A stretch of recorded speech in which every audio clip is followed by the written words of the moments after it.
Well, thank you very much for staying with us. Well, the October 26, 2022 policy decision by the central bank to redesign 200 Naira, 500 Naira, and 1,000 Naira denominations and the subsequent announcements, including cash withdrawal limits, have continued to generate reactions. The development came as anger spread across the country over the scarcity of the new notes, with several bank customers becoming stranded due to the lack of access to the new notes, as retailers and traders have been rejecting the old notes amid long queues at ATM galleries across the country. However, with President Muhammadu Buhari's approval of a 10-day extension of the expiry date of old Naira notes from January 31st to February 10th, it is expected that more bank customers will take advantage of the window to return all their old banknotes. Announcing the deadline extension after a meeting present in Daura, Katsina State, the CBN Governor, Mr. Godwin Emefiele, noted that the extension of the deadline is to allow for collection of more old notes legitimately held by Nigerians and achieve more success in cash swap in rural communities. Based on the foregoing, we have today sought and obtained Mr. President's approval for the following. 1. A 10-day extension of the deadline from January 31, 2023 to February 10, 2023 to allow for collection of more old notes legitimately held by Nigerians and achieve more success in cash swap in our rural areas, in our villages and communities, after which all old notes outside the CBN loses their legal tender status. Well, joining me now live in our Lagos studio to discuss this, I introduced him earlier. He's a public affairs analyst, Mr. Gbolahan Olojede. It's good to see you this Monday afternoon. Good afternoon. Good to be here. Nice to be here. Well, I know what I saw over the weekend, and I'm being factual here. So long queues along ATM galleries, just as explained in my introduction. I saw people going from one bank to another, trying to source this new notes, and a lot of restrictions at eateries, at bars, at everywhere. There was even one on the social media, a Kekena Pep driver, a tricyclist, where he put a ATM number, account number on new notes. But tell me what you saw over the weekend. Well, over the weekend, incidentally, I was at a party yesterday, Sunday, yes. At the party, at the entrance to that party, were the normal currency hawkers. Doing their trade, they were holding the new notes up, offering it to whoever is ready to buy. So these are some of the things that will always erode credibility around initiatives when they are not properly implemented. I'm sure you might have seen a viral video about a traditional ruler too, who had a pile of new 500 Naira notes. Within a 30-second video, he has blown through about 500,000 Naira of the new notes that cannot be found in the ATMs. So there is a problem with circulation, obviously. So the way it is looking is as if we can't find this note. Well, these notes are in the hands of HNIs, the high net worth individuals. Don't also forget that we have politicians who literally own a bank. And I've been asking myself, if I own a bank and I call the MD of that bank and I said, do me some of this notes, I'm not so sure of how many people can handle that. You also cannot afford not to treat your HNI properly when they say, okay, come. Because you are coming back to them to do transactions. Of course. But the one I found most testful is at parties. Where do these people get their own notes if the notes are not available at the ATM? It's a shame on the industry, because between CBN and the banks, they owe us an explanation for that. Yes, they do. I had asked myself, I was in a chat room yesterday, and there was a particular bank MD in that chat room. And I asked an innocent question. Look, is it possible to cap? Because he said that, look, some people sit down by the ATM and they literally drain out everything they put in the ATMs. I said, is it possible to use the BVN to cap what an individual can withdraw? He said, technically, yes. So I'm asking myself, why then should some people be able to sit down at the ATM, withdraw 500,000, bring several cards? Several cards, yes, that's what I want to say. Several cards. and they withdraw from. And they clean out the ATM, while other people who need 5,000 naira cannot get the money. So at the implementation level, there are obvious problems. And Lagos is also not the reality of Nigeria. True. We must not say, oh, because this is what is going on in Lagos. Is that what is going on in Gaidam, in Yusufari, in Shagari Village, in all those other places? You go to some part of Nigeria, and you find out that all the banks are in the capital. You step out of that capital, you may not be able to find more than 5 banks in the entire state again after the capital. And those 5 banks will be in their major cities. So we must pay closer attention to how this circulation will be effective at those levels. CBN is saying, I have 30,000 agent banks. Fantastic if there are 30,000 super agent banks. And if these 30,000 are well distributed across Nigeria, because you may have 30,000 sincere too, I think I need to put that, because some of them could also start doing all these deals doing again. all of these deals. Yes. It was everywhere on social media. People will tell you could buy 10,000 for 12,000. You could, where the money was not available. People were selling it. So the question is, the people selling this money, where did they get it from? And the ordinary citizen who needs 5,000 cannot get the money. Get it. Last week, Saturday, I drove all the way from Fadei to Maryland, going from bank to bank, looking for notes in the evening. The notes were not there. So there's something wrong about this distribution, which I think we'll still stay with. But I want to look at the option is online transactions and all of that, which are not so very credible. We have infrastructure issues with regards to this. A lot of experience, and I'm sure you must have also have heard where you're being debited, you pay with your cards and you're debited twice, and if you can't even afford, what do you do? So do you think there is a problem with it? Because what do you think about our cashless? How cashless are we even as a country? What do you think? Let me be frank. In my opinion, the cashless policy is not a bad policy in itself. But at the implementation, look at the fact that we are born through 90 days. And if right at the beginning of this policy, we have thought through how those remote areas will get the circulation. If we have thought through how those 30,000 agents will be able to help us to receive money from those locations and also ensure that they can get little money to spend, to help us to also open an account for all those guys that are there and, do some sort of financial literacy for them to be able to hold up, we will not be in the problem that way. But we waited 90 days, was almost over. In the last couple of weeks, we started thinking we should go to the field and measure what is actually going on. 2 weeks measuring or monitoring what is going on will not do the job. Obviously, this money did not get to where it is supposed to get to. That is reality number one. Number two is that while we are doing this, if the availability of our systems used to be 90%, we should know that as people migrate onto that platform, we are saying, leave this cash thing, go and use the other channels that are electronic. Those channels must be working. I know how many chats I've received today complaining about a particular bank that is literally unavailable. So people get on the platform, they need to do transactions, and so for some people, that is the only account they have, and that is the only account that has money. If they get on this platform and they can't do transactions, it's a problem. So part of what we ought to have done is, number one, think about that infrastructure and its availability. If it used to be 90%, can we rev up to 99 or 99.9% of availability so that people can trust it? Imagine someone who is not used to doing transaction online. And the first time you are introducing him to online transactions, he did a transaction, the receiver did not receive the money. What kind of a trust do you expect?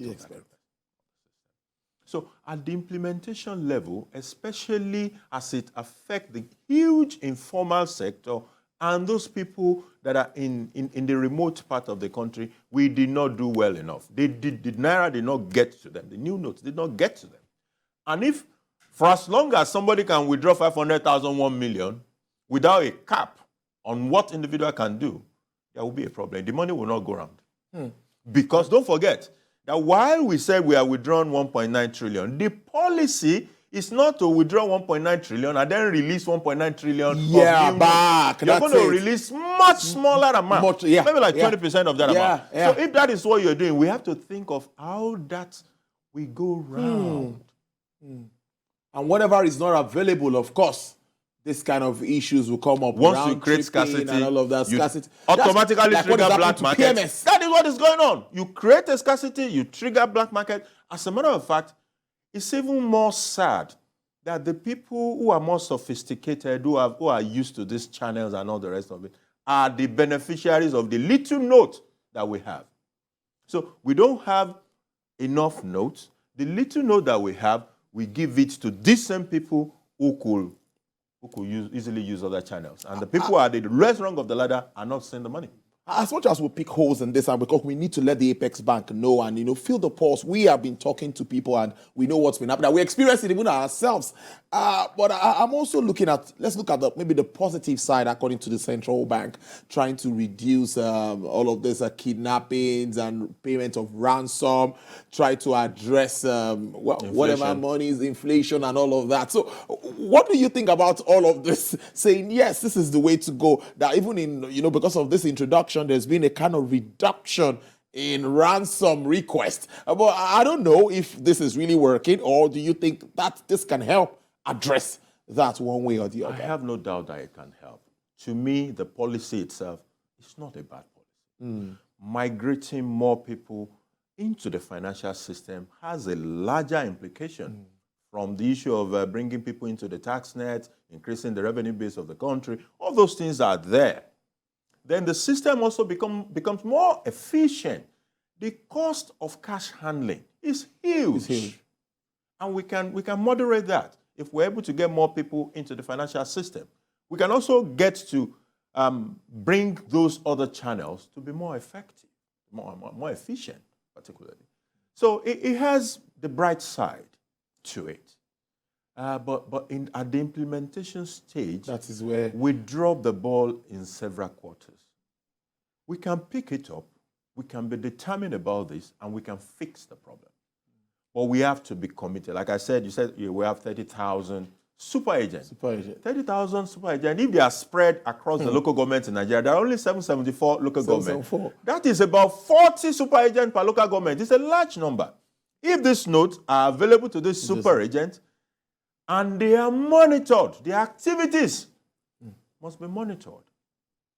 Or else, otherwise, some of them won't even get to those local governments. The way and manner in which the average Nigerian thinks is when there is a problem and they think they're in a position to make money, they cash in. Yeah. And they don't give a hoot. So there must be an effective monitoring. These 30,000 super agents, I hope it is not a situation in which 20,000 of them are in Lagos. So if they are evenly spread, you have like an average of 40 of them in each local government. They can make a difference and ensure that people can have access. They can receive notes, the old notes. They can also make available a transactionary amount of the new note to people. Because yellow buses in Lagos, they never begin to receive a transfer to pay. So there will always be need for those transactional amounts for people. So it's something we need to review. Otherwise, what we're going to see is already happening. It's contraction in the number of activities, the volume of activities. Yeah.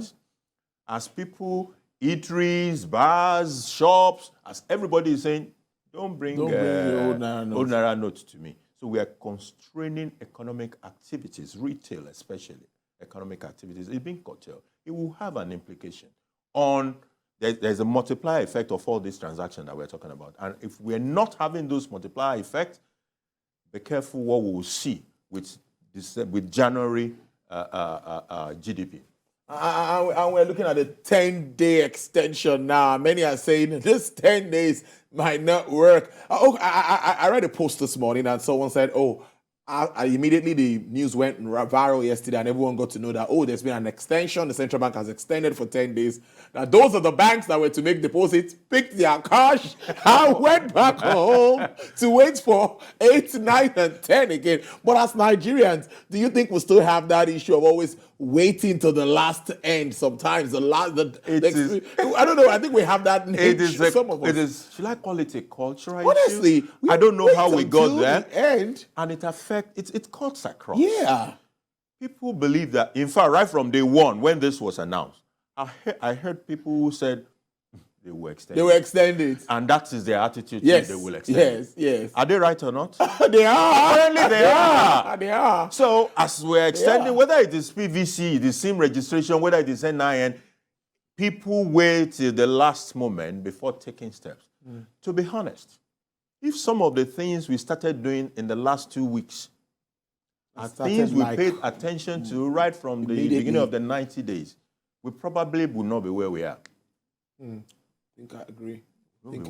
But I think it is what it is. I think I agree with you. So, well, if we don't know, we'll see maybe the Apex Bank will look at it again and rejig it. But many will say it's ahead of the elections, and so many. We've heard lots of narratives that has to do with all of this. That political side, they have to pay attention to it as well. If people are angry, they want to transact, they cannot transact. It will affect the election. And it will affect particularly even the ruling party. So the ruling party had to be conscious of that. Why did Kano call off the visit of the president? Yeah. It's until the postponement, he said, okay, now you can come. And if you know Kano and cash, if you've done commercial banking and you know the kind of cash that is in that place, we begin to understand how it might affect those kind of places. So what are the means of ensuring that outside of Kano City, where most of the banks are, I won't be surprised if there are entire local governments in Kano where there are no single financial services institution. What are the kind of arrangements? Can we make it happen in 10 days? I would say it is not impossible. It depends on how much energy and commitment we have to making it happen. So for real, the banks and the CBN are the ones to explain to us how all of these notes get into those hands. And we can see the notes at the ATM. They have the responsibility. A final one for what maybe for the Apex Bank and of course even for the commercial banks as we move to an election. What are you thinking? Because we don't have to, like you said, get people so angry into that season. And if we are to be working together, something comes to my mind very quickly. Yeah, I was also thinking that many of these moves are monetary side, and the finance ministry is the fiscal side of it. Many would even say, we're not hearing anything from the Ministry of Finance with regards to this. Remember, initially she said, I don't know anything about this. There was a spat between the two. You see, there is this issue about the synergy thing that I'm worried about. I don't know if you're worried about it too. I am concerned because I think they should work together. Yeah. But you see, there are elements of distrust here and there. Don't forget that apart from the popular side, there is also the fact that you're saying, I don't want to use people to be able to use to buy voters. This is also part of the policy, whether we mention it or not. You're correct. The election time is already fixed. It's February 25. So there's a limit to the wiggle, window that we have. If we indeed want this to count for preventing vote buying. But whatever we do, let us understand that lowest rung of the ladder especially is being affected, and the chunky informal sector that we have, we must address how this note we also get to them for transactional period, even if it means restricting how much an individual can withdraw in a day. Mr. Agbola, thank you so much for your time. Mr. Agbola Olojede is a public affairs analyst. Thank you so much for your insights into this topic. We're hopeful that we'll get it right this time. Honestly, we really need to get it right with regards to it. We're talking money here. It's so important. Do enjoy the rest of it and have a productive week. Thank you very much. All right, then.